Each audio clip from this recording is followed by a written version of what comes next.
Morning everyone. How are you all? I hope you all are fine. So ये जो सवाल है जैसे कि आप देख सकते हैं दिस इज प्रॉब्लम नंबर 46 और ये है from the second chapter of geometry of class 10। जी हाँ बिल्कुल, ज्योमेट्री का जो सेकेंड चैप्टर है विच इज सर्कल। सो ये सर्कल्स से लिया गया है सवाल। और जो पहला चैप्टर था यानी कि ट्राइंगल्स, उससे रिलेटेड कई सारे वीडियोस ऑलरेडी अपलोडेड हो चुके हैं इस चैनल पे।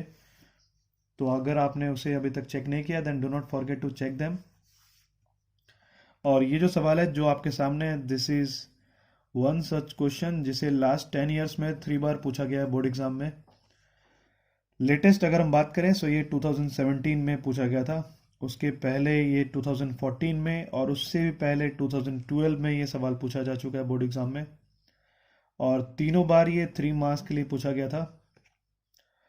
और ये भी मैं आपको बता दूं कि अगर आपने इस सवाल को नहीं देखा पहले, so this is also given in your NCERT text book. So मैं कह सकता हूँ it is a very important question. और आइए हम देखते हैं क्या है ये सवाल और हम इसे कैसे सॉल्व करेंगे। तो सबसे पहले जैसे कि आप देख सकते हैं यहाँ लिखा हुआ है prove that the tangents drawn at the ends of a diameter of a circle are parallel. यानी सबसे पहले हम ये जानते हैं कि जो भी सर्कल है उसमें अगर कोई टेंजेंट हम ड्रॉ करें, so tangent is one line which touches the circle at a point. So यहाँ पर जो टेंजेंट है उसे अगर हम ड्रॉ कर रहे हैं which is touching the diameter, जो कि डायमीटर को टच करे, so those two tangents are parallel. So वो जो दोनों टेंजेंट बनेंगे वो दोनों क्या होंगे, आपस में पैरेलल हो जाएंगे। सो मैं सबसे पहले यहाँ पर डायग्राम ड्रॉ कर लेता हूँ ताकि आपके लिए और भी आसानी हो इस सवाल को समझने में। तो इसके लिए मैं ये सर्कल ड्रॉ कर रहा हूँ सबसे पहले। बढ़िया बना ये सर्कल। इसके आगे हम क्या करेंगे, तो यहाँ पर अभी हम सबसे पहले डायमीटर ड्रॉ कर लेते हैं। So this is our diameter which is passing through the centre. Centre को हम ओ मान लेते हैं यहाँ पर, और डायमीटर को मान लेते हैं एक्स वाई।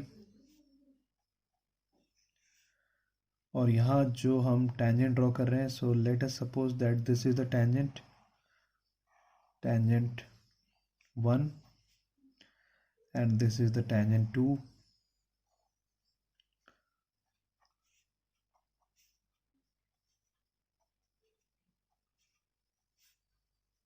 और इनका भी कोई नाम रख लेते हैं। सो दिस इज आई जे, आई जे रख लेते हैं, और this is K L. A B C D से आप बोर हो गए होंगे, सो मैं आपके लिए न्यू लेटर से लेकर के आऊँ जो आप यूज़ कर सकते हैं, आई जे के एल। वैसे तो ये अल्फ़ाबेट्स में है बट इन्हें काफ़ी कम यूज़ किया जाता होगा। सो एनीवेज, तो यहाँ पर हमें ये प्रूफ करना है आई जे is parallel to K L. तो मैं यहाँ पर लिख लेता हूँ सॉल्यूशन में हमारे पास टू प्रूफ क्या है। अब अगेन मैं आपको बता दूं यहाँ मैं हर एक टॉपिक को नहीं लिख रहा हूँ। जैसे कि सबसे पहले आप गिवन लिखते हैं, गिवन के बाद टू प्रूफ लिखते हैं, फिर कंस्ट्रक्शन अगर कोई है तो कंस्ट्रक्शन लिखेंगे हम यहाँ पर, और लास्टली फिर हम प्रूफ लिखते हैं। बट यहाँ मैं आपके लिए वो सारा कुछ छोड़ रहा हूँ, आप लिख सकते हैं आराम से चाहे तो जो कुछ भी गिवन है यहाँ पर। और टू प्रूफ में हमारे पास है this is I J parallel to K L. ठीक है, अब हम इसे कैसे सॉल्व करेंगे, तो सबसे पहले मैं आपको इसके बारे में एक रफ आइडिया दे देता हूँ।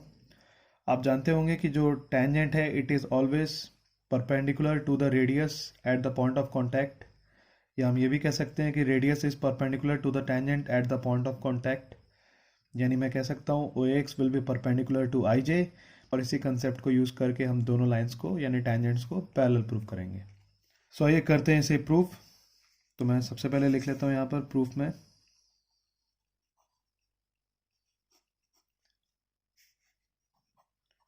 as we know that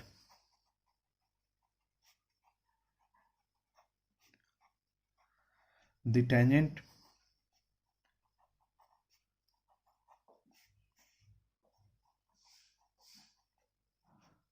drawn to a circle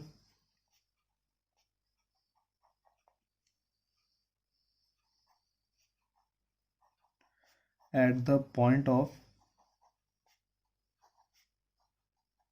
contact is always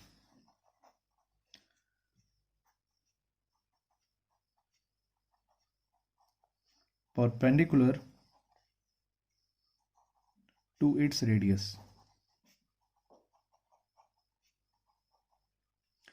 ठीक है, जो भी टेंजेंट ड्रॉ करते हैं हम किसी भी सर्कल में, it is always perpendicular to the radius at the point of contact. इसी स्टेटमेंट को लिखने के बाद अब हम लिख सकते हैं therefore OX will be perpendicular to IJ। ठीक है, OX जो कि रेडियस है इस सर्कल में, आप देख सकते हैं OX will be perpendicular to IJ, और इससे हम ये लिख सकते हैं implies that YX is perpendicular to IJ। अगर OX परपेंडिकुलर है सो हम कह सकते हैं YX will also be perpendicular on IJ because Y is also lying on OX extended। सो यहां से मैं लिख सकता हूं implies that angle YXJ equals to 90 degree। YXJ, so this will be equal to 90 degree। इसे मैं 90 डिग्री के बराबर लिख सकता हूँ, और इसे मैं मान लेता हूँ equation number 1। So this is equation number 1। और मैं सिमिलरली ये भी कह सकता हूँ कि OY will be perpendicular to KL। तो मैं यहाँ लिख लेता हूँ similarly OY is perpendicular to KL।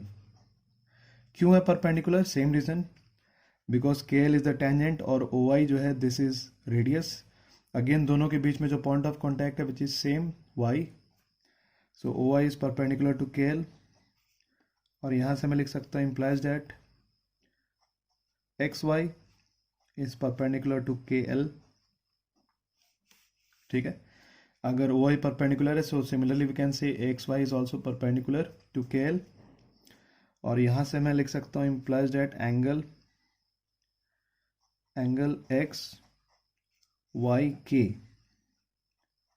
XYK equals to 90 degree. ठीक है, XYK इक्वल्स टू 90 डिग्री, और इसे मैं मान लेता हूं this is equation number 2।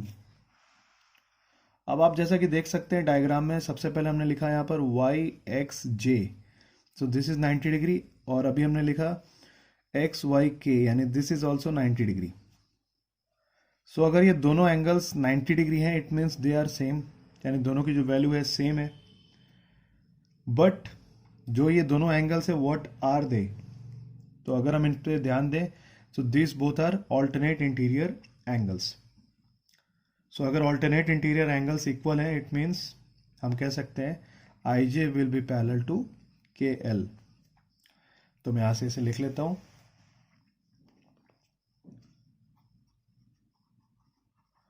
From 1 and 2 we get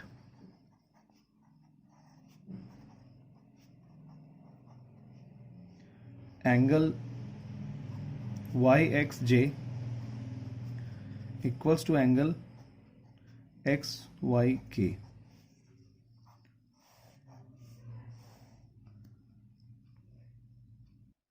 लेकिन जैसा कि हम देख सकते हैं these both are alternate interior angles, यानी कि हम डायग्राम में भी देख सकते हैं YXJ और इसके अलावा XYK this both are alternate interior angles. So अब हम इसे क्या लिख सकते हैं? But these are the pairs of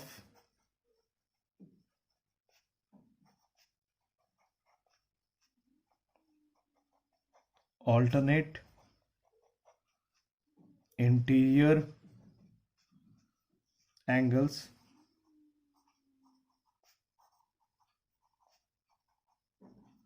formed by the transversal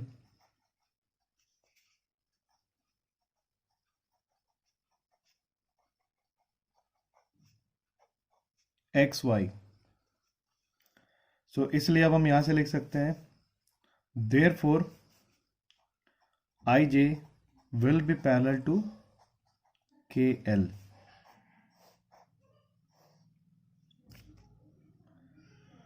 so this is a very easy question, जैसे कि हम देख सकते हैं इसे हमने आसानी से प्रूव कर लिया यहाँ पर, और इसलिए मैं यहाँ पर लिख सकता हूँ हेंस प्रूव्ड।